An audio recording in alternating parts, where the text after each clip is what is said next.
আমি একটু দুজন মন্ত্রীর কথা বলি। সেটা হচ্ছে কি? আমির খসরু মাহমুদ চৌধুরী এবং সালাউদ্দিন আহমেদ। এই দুজনকে আমি সবসময় সন্দেহের চোখে দেখি। ভাই ইসলামী ব্যাংক নিয়া আপনার অনেক অভিযোগ আছে যে জামাতের লোকেরা ইসলামী ব্যাংকের কাছ থেকে টাকা পয়সা নেয়। আপনি জানেন যে হাসিনা পলায়নের পরে এসালমের কাছ থেকে ব্যাংক মুক্ত হয়ে জামাত ইসলামের কাছে আবার গেছিল। এবং সেখানে জামাত ইসলাম বলতেছিল আরকি যে যারা ইসলামী কাজ করে তাদের যে মাসে, মাসে চাঁদা দেওয়া লাগবে আরকি। ওই যে জামাত ইসলামের ফান্ড এরকম চাঁদা বিভিন্নভাবে নিছে। এটা সত্য কথা। এখন আপনি এই ইসলামী ব্যাংকে জামাত মুক্ত করবেন। করতেই পারেন আপনি সরকার।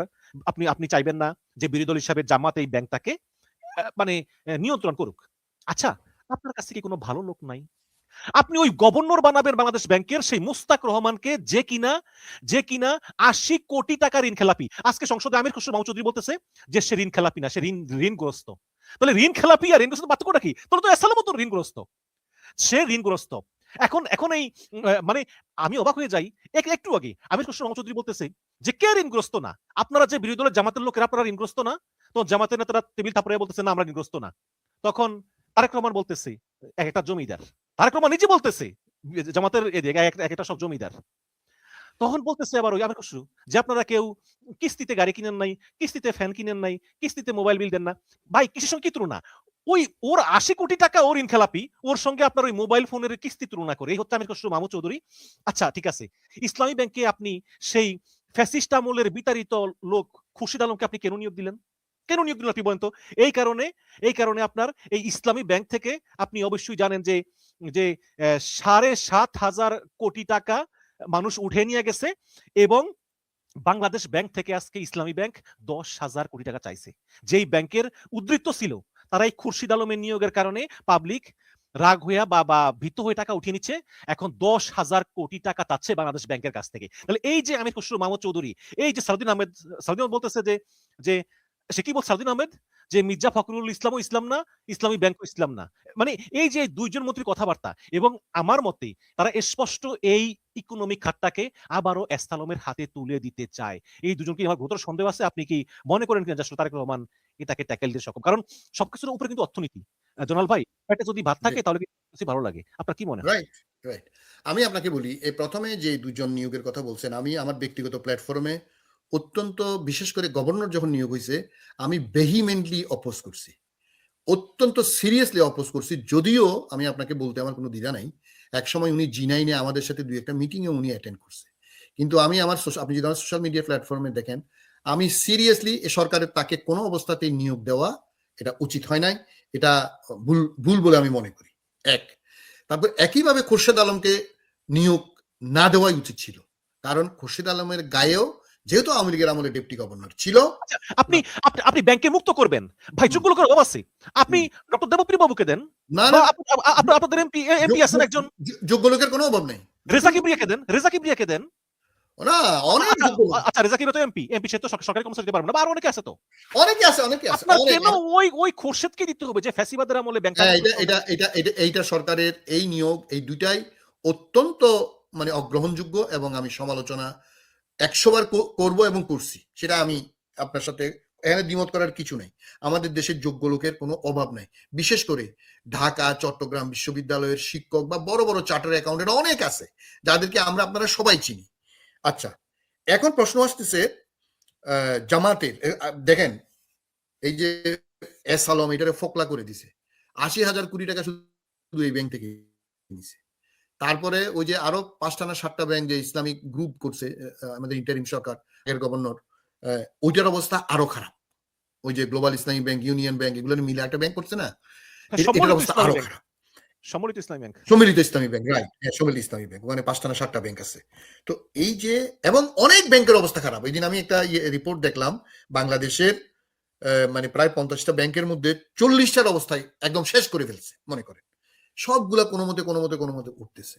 এখানে স্পেশালি ইসলামী ব্যাংকের প্রসঙ্গ যেহেতু আসছে, আমি আপনাকে একটা কথা বলি, সরকার এবং বিরোধী দল should be resilient. Islami bank Shahid president Ziaur Rahman ১৯৭৮ থেকে শুরু করে উনার জীবদ্দশায় দেখে যেতে পারেন নাই, ১৯৮৩ সালে এটা শুরু করছে। কিন্তু এইটার যে ১৬ জন যে উদ্যোক্তা ছিলেন বাংলাদেশি, ৩০% মালিক, ৭০% মালিক আপনি জানেন সেই সময় ফুয়াদ আব্দুল হামিদ আল খতিব বাংলাদেশের সৌদি আরবের রাষ্ট্রদূতকে স্পেশালি সৌদি বাদশাহ খালেদ বলছিলেন যে প্রেসিডেন্ট জিয়া বাংলাদেশে ইসলামী ব্যাংক করতে চায়। আমাদের সৌদি আরব, কুয়েত, বাহরাইন, কাতার, আমিরাতের বড় বড় ব্যাংক, আল রাজি, আবুধাবি ব্যাংক সবাই ইনভেস্ট করছে, 70% মালিকানা তাদের ছিল। এবং এই ব্যাংক ছিল বাংলাদেশের সেরা ব্যাংক, এখনো সেরা ব্যাংক, যদিও ফোকলা করে ফেলছে এই এসালম গ্রুপ নামে শয়তানের বাচ্চাগুলো, হাসিনার দালালগুলা।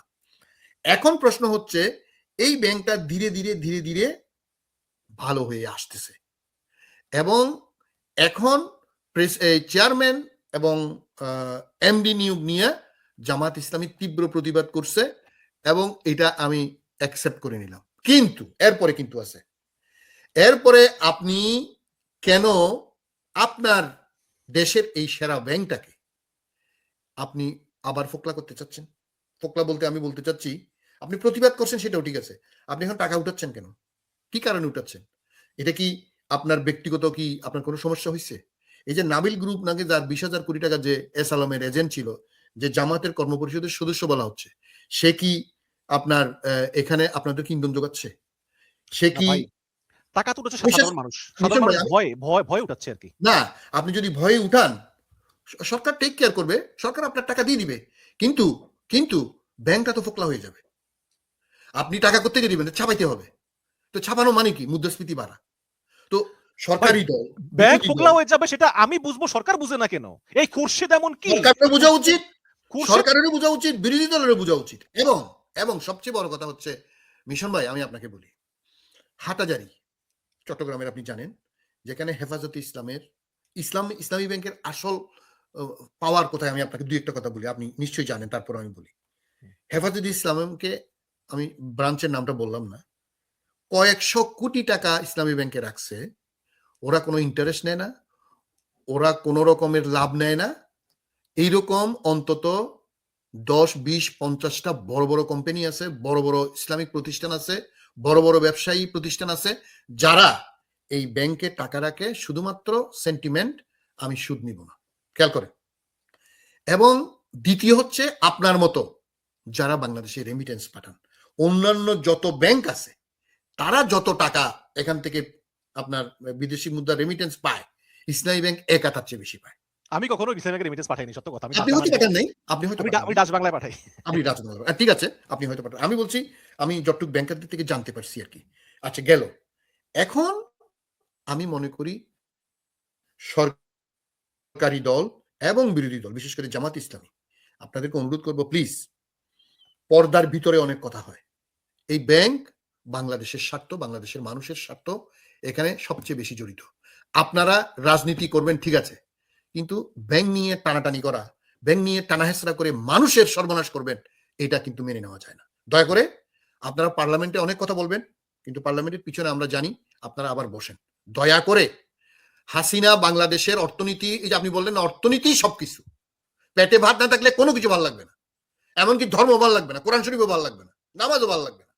তো সুতরাং দয়া করে মানুষের টাকা পয়সা, এমনিতে শেখ হাসিনা আমাদের দেশটারে শেষ করে দিছে, 90% দেশ নাই, যেখানে যেই দেশের 5 লক্ষ না 8 লক্ষ কোটি টাকা পাচার হয়ে যায়, 8 লক্ষ কোটি টাকা যে দেশ থেকে পাচার হয়ে গেছে, সেই দেশে যদি আপনারা আবার এইসব টানাটানি ব্যাংক নিয়ে করেন, দয়া করে প্রধান দুই দলকে অনুরোধ করি, আপনারা দয়া করে ইসলামী ব্যাংক সহ বাংলাদেশের সকল ব্যাংক নিয়ে পর্দার অন্তরালে বসেন।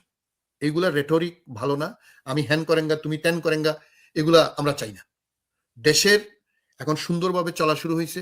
ওই দিন আমাদের স্পিকার সাহেব বলছেন যে এইরকম মানে পার্লামেন্টের ভিতরে এত সুন্দর অ্যাটমসফিয়ার, ওনার 6-7 বার উনি এমপি হয়েছেন, মানে 30-35 বছরে উনি দেখেন নাই। That's very good information.